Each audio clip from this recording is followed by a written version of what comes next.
nhiệt nhôm nơi cái lạnh ní chặt đầy riêng mà kiềm bảo cái lạnh lọp đầm col pre brom thiết pi niel rồi bảo pre sama samputដែលរតនីពីក្រុងកុសិនារាមកដែលចែកដោយតូនព្រាមបន្ទាប់ពីបូជាព្រះសរីរសពរបស់ព្រះសម្មាសម្ពុទ្ធហើយបងនៅកន្លែងនេះ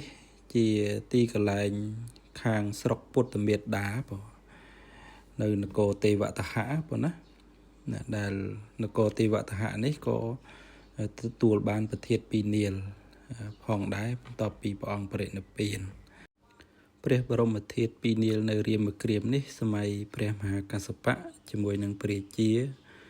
បានប្រមូលប្រធានទីកន្លែងផ្សេងប៉ុន្តែដោយឡែកនៅចេតិយរាមគ្រាមនេះគឺมันបានប្រមូលយកទៅរក្សាទុកនៅរាជក្រឹសទេញាតិញោមបងហើយក្នុងសម័យខាងក្រោយមក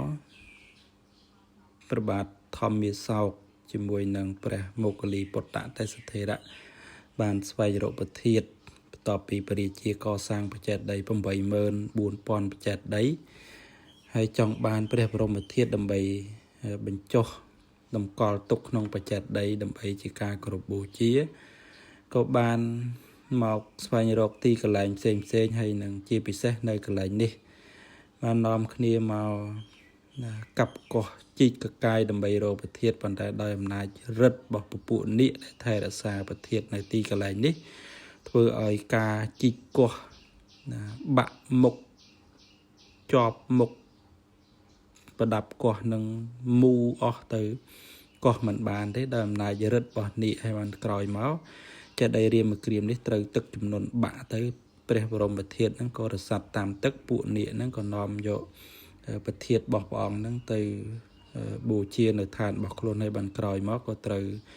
សាមណេរមួយអង្គមករតនាពីនាគសពថ្ងៃព្រះបរមធាតុតម្កល់នៅសុវណ្ណមេលកៈចេតិយបង